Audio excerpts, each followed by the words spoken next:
Brasil de Fato Entrevista. Está começando mais um Brasil de Fato Entrevista. Hoje você confere a conversa com Luciano Coutinho, que foi presidente do Banco Nacional de Desenvolvimento Econômico e Social, o BNDES, entre 2007 e 2016 nos governos Lula e Dilma. Professor titular da Universidade de Campinas, a Unicamp, o economista comenta o debate em torno da suposta caixa preta do BNDES.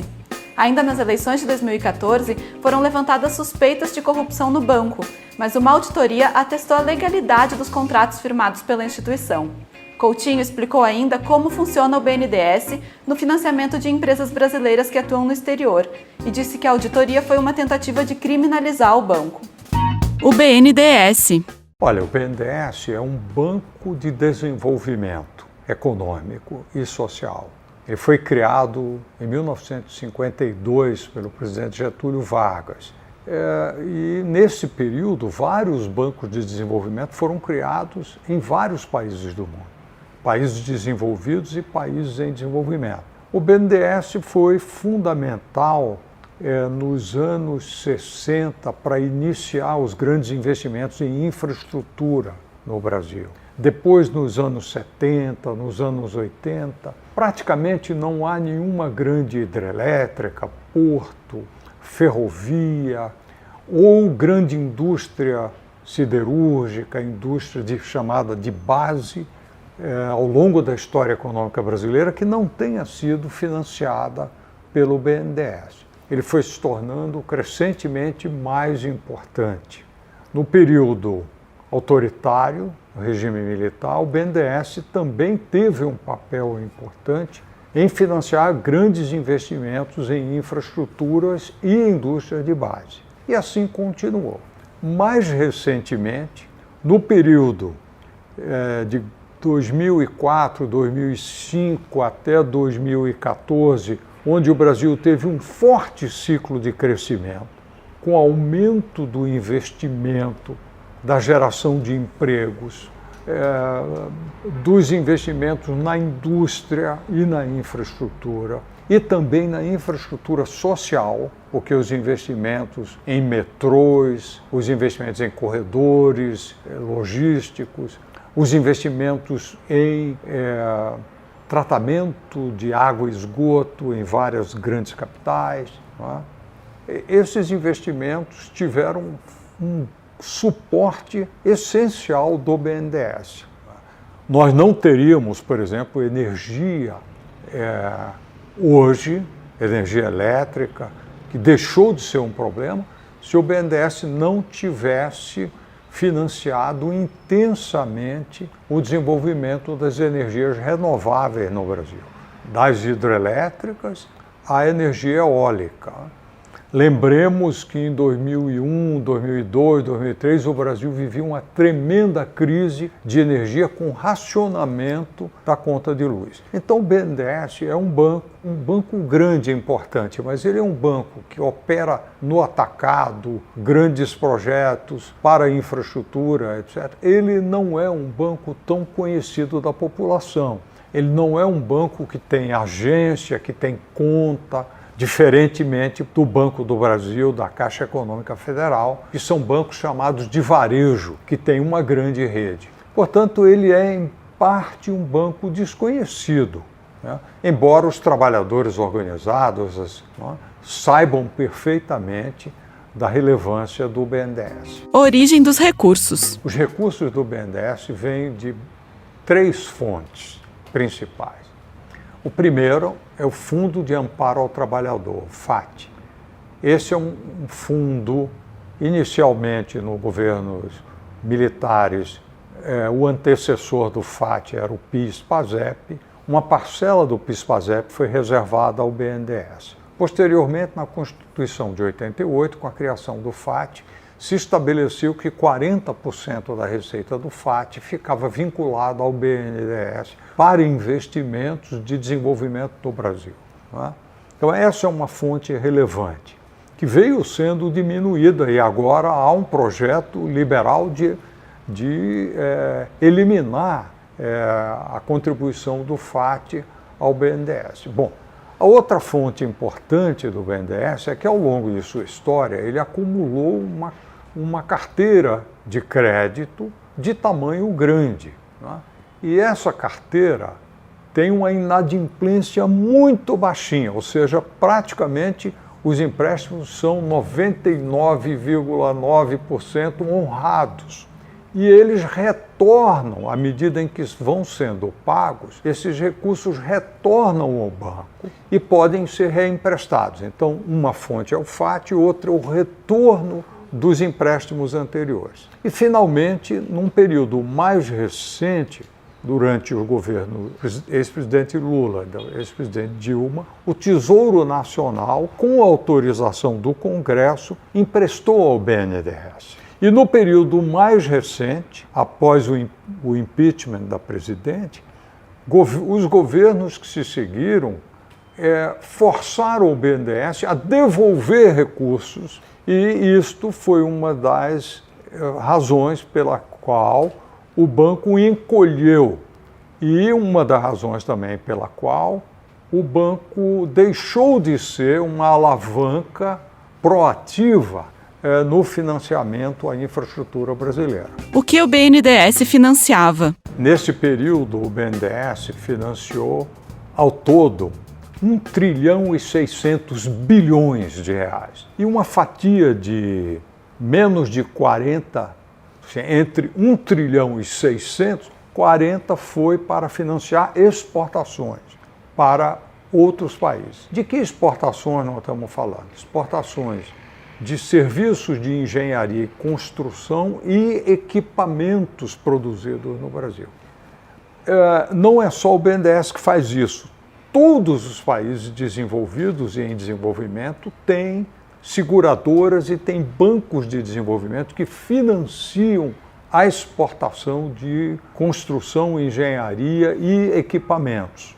Esse, inclusive, é um mercado muito disputado. O Brasil tinha uma fatia pequena, infelizmente agora não tem mais nada. E essa atividade de exportação, ela mobilizava uma cadeia produtiva interna relevante, mais de 4 mil pequenas empresas, gerando mais de 250 mil empregos, e gerava, além de empregos no Brasil, divisas para o Brasil, né? Então, nós não estávamos financiando obras no exterior às expensas ou em detrimento de obras no Brasil. Ao contrário, o volume financiado nunca passou de 2%, 2,5%. Era uma fração pequena dos investimentos em infraestrutura no Brasil. Então, nós apoiamos praticamente toda a expansão da infraestrutura brasileira, da energia brasileira, foi feita primordialmente, especialmente nos setores que precisam de um prazo longo de maturação do investimento, foi financiado pelo BNDES. Então, o BNDES foi uma alavanca que permitiu o crescimento, o alto emprego, né, a criação de mais de 12, 13 milhões de novos empregos diretamente associados às atividades do banco. Você está ouvindo a entrevista com Luciano Coutinho, presidente do BNDES entre 2007 e 2016, nos governos Lula e Dilma. Como funciona? Como é que o BNDES funcionava? Ele, na verdade, a uma empresa vender tratores, máquinas, equipamentos, ou vender os serviços de engenharia para um projeto no exterior, o BNDES pagava em reais aqui no Brasil ao exportador de produtos e serviços que se originaram, geraram emprego no Brasil. Ele não transferia dinheiro para fora. Esses serviços eram prestados e esses bens eram exportados. Por exemplo, os aviões da Embraer, grandes geradores hidrelétricos, tratores, equipamentos, colheitadeiras, equipamentos para usinas de açúcar, vários equipamentos eram exportados, geraram emprego no Brasil. O comprador lá fora pagava ao BNDES em dólar, não é, a prazo. Então era um financiamento à exportação que era receber o BNDES recebia de volta em dólar. E esses financiamentos tinham a garantia de um fundo garantidor de exportações, que é um fundo grande que foi alimentado pelo seguro de crédito. Ou seja, o comprador lá fora, para fazer jus ao financiamento, ele tinha que comprar um seguro, e ao comprar o seguro ele pagava um prêmio para esse fundo. Ou seja, esses financiamentos tinham um fundo garantidor que permitia ao BNDES cobrar taxas internacionais e não as taxas que temos que lembrar que as taxas de juros no Brasil foram muito altas. E isso tornaria esse financiamento completamente não competitivo, não viável. Então existia, desde os anos 90, toda uma sistemática legal e uma estrutura de Estado para financiar a exportação que exige crédito de longo prazo. Isso não é uma invenção brasileira. Os Estados Unidos, a Alemanha, o Japão, a França, a Coreia, a China, a Índia, a Rússia, todos os países, eu citei aqui alguns mais importantes, têm agências de exportação, agências de crédito de exportação, seguradoras de exportação. O BNDES deveria ser, voltar a ser, a ferramenta do governo brasileiro, do Estado brasileiro, para financiar esse tipo de exportação. Os ataques ao BNDES. Olha, em parte começou na campanha eleitoral em 2014, toda a fantasia de que o BNDES estava financiando obra no exterior, financiando a governos estrangeiros em detrimento da infraestrutura no Brasil, o que é uma falácia, era uma mentira, e mesmo os que eram informados e não abriam mão de usar esse argumento, porque esse parecia um argumento fácil de ser entendido. Era um fake news que, como todo fake news, ele é atraente quando ele facilmente vira um boato, é entendido por todo mundo. Então começou assim, posteriormente, com a questão das delações premiadas na Petrobras, criou-se a fantasia de que haveria no BNDES algo parecido, que o BNDES teria sido um repositório de operações ilícitas associadas a doações políticas, o que absolutamente não é verdadeiro. As auditorias. Essas auditorias foram contratadas após minha saída do banco. Nada contra que se avalie em profundidade o real custo e a necessidade de que o orçamento tenha sido esse mesmo, tão alto. Mas o que é importante aqui é relatar duas coisas. Primeiro, houve uma auditoria interna, feita com recursos do próprio banco, que não custou, salvo horas de trabalho dos funcionários, mas como foi feito internamente, muitos argumentavam que era uma auditoria enviesada, porque foi feito pelos próprios funcionários, etc. O que absolutamente não é correto, porque essa auditoria interna foi feita com muito cuidado, ao que eu saiba, por pessoas que não tiveram nada a ver com aquele tipo de operação e o fizeram de forma correta e séria. Não obstante, foi feita muita pressão para que o banco contratasse um auditor externo. E efetivamente foi contratado um auditor que tinha grande experiência, havia feito auditorias em grandes empresas internacionais que tiveram problemas de corrupção. Era uma auditoria que tem muita tecnologia e capacidade de cruzar informações. E ao que eu saiba, no caso do BNDES, apenas para examinar operações ligadas ao grupo JIF, JBS, foi feito o cruzamento de mais de 3 milhões de mensagens de e-mail, mensagens de WhatsApp, de dezenas de funcionários do banco. E essas mensagens fizeram o cruzamento para ver se existiu com o uso de inteligência artificial de palavras-chave, se existiu algum tipo de indução, de menção a pagamentos indevidos ou de interferência indevida interna ou externa nos processos decisórios do banco.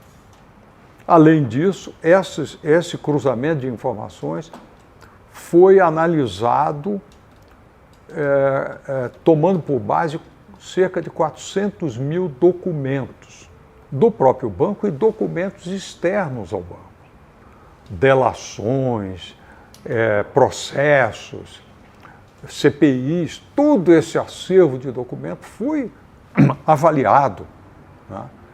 E a conclusão final é de que não há nenhum indício de favorecimento ou de influência indevida nos processos decisórios do banco.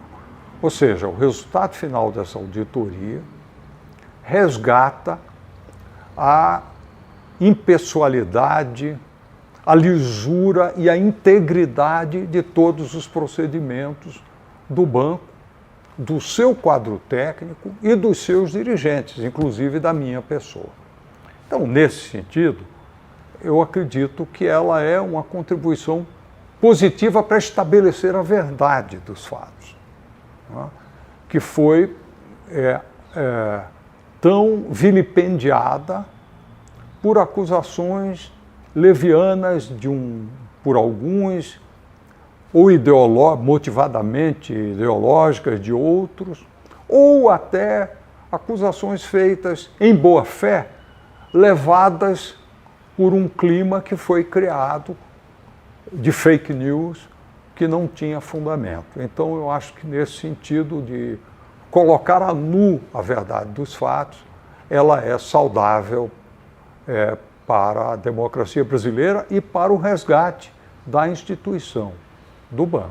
No caso do BNDES, que efetivamente atentou contra os direitos básicos, atentou contra o devido processo legal e foi feito de uma maneira,